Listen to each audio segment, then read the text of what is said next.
সবাইকে নবম দশম শ্রেণীর সহজ বিজ্ঞান বই থেকে স্বাগত জানাচ্ছি, মানে ইজি বিজ্ঞান বই থেকে স্বাগত জানাচ্ছি। তো আমরা এই পর্বে আলোচনা করব অষ্টম অধ্যায়ের কিছু নমুনা সংক্ষিপ্ত প্রশ্ন। প্রথম প্রশ্নটার দিকে একটু যদি খেয়াল করে দেখি, মাটিতে বিদ্যমান পদার্থগুলো সহজে আলাদা করা যায় না কেন? ব্যাখ্যা করো। মাটি হলো নানা রকম জৈব আর অজৈব রাসায়নিক পদার্থের মিশ্রণ। মাটিতে বিদ্যমান পদার্থগুলোকে সাধারণত 4 ভাগে ভাগ করা যায়। এরা হলো খনিজ পদার্থ, জৈব পদার্থ, বায়বীয় পদার্থ আর পানি। তবে এসব পদার্থের বেশিরভাগ সময় একটি আরেকটির সাথে মিশে একেবারে জটিল মিশ্রণ তৈরি করে, তাই একটি আরেকটিকে সহজে পৃথক করা যায় না।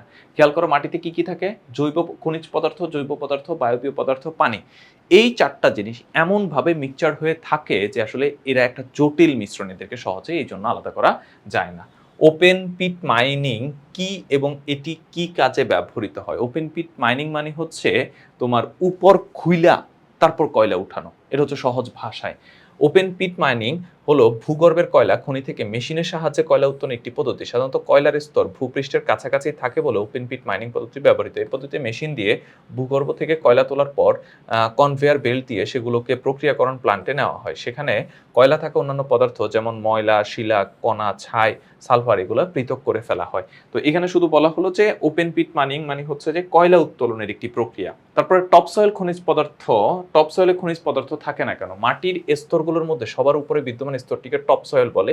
এই স্তরে হিউমাস সহ অন্যান্য জৈব পদার্থ থাকে, কিন্তু এই স্তরে সাধারণত খনিজ পদার্থ থাকে না, কারণ সেগুলো পানির সাথে প্রবাহিত হয়ে নিচের স্তরে চলে যায়। মূলত খনিজ পদার্থসমূহ সাধারণত খুব সূক্ষ্ম কণার মতো হওয়ায় পানির সাথে সহজেই নিচে সরে যেতে পারে।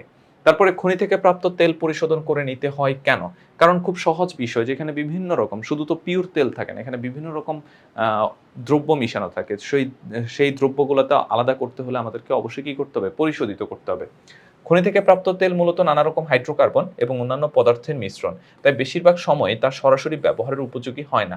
সেজন্য অপরিশোধিত তেল পরিশোধন করে নিতে হয়। প্রাপ্ত 400 ডিগ্রি সেলসিয়াস তাপমাত্রায় আংশিক পাতনের মাধ্যমে অপরিশোধিত তেলের উপর উপাদানগুলো আলাদা করা হয়ে থাকে।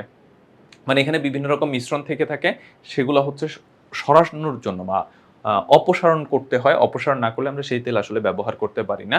আর এটার জন্য হচ্ছে 400 ডিগ্রি সেলসিয়াস তাপমাত্রায় আংশিক পাতনের মাধ্যমে। আংশিক পাতন এটা কমপ্লেক্স প্রক্রিয়া। তবে তোমাদেরকে এরকম সহজে বলতে পারি যে একটা চুল্লিতে হচ্ছে তাপ দেওয়া হয়, তাপ দেওয়ার ফলে হচ্ছে যেটা ঘটে যে ওই তাপমাত্রায় পৌঁছালে এরা বাষ্প হতে শুরু করে, বাষ্পটা বের করে নিয়ে এসে সেখান থেকে হচ্ছে এটাকে আলাদা করে ফেলা হয়। আচ্ছা, বালু মাটি দিয়ে মাটির বল তৈরি করা যায় কি? না, যায় না। কেন? বালু মাটিতে হচ্ছে পানি থাকে না বলে হচ্ছে এটা শক্তভাবে আটকে থাকে না, ভেঙে যায়। বালু মাটির দিয়ে মাটির বল তৈরি করা সম্ভব না, কারণ বালু মাটির কণার আকার সবচেয়ে বড় এবং কণাগুলোর মাঝে ফাঁকা জায়গা অনেক বেশি, যার ফলে কণাগুলো একে অপরের সাথে ভালোভাবে আটকায় না। তাই বালু মাটি দিয়ে মাটির বল তৈরি করতে গেলে সেটি ভেঙে যাবে। তো এই ছিল এই পর্বের আলোচনা। পরবর্তী পর্বে আমরা অন্যান্য প্রশ্নগুলোর সমাধান করব। পরবর্তী পর্বগুলো দেখার আমন্ত্রণ রইল। সবাইকে ধন্যবাদ।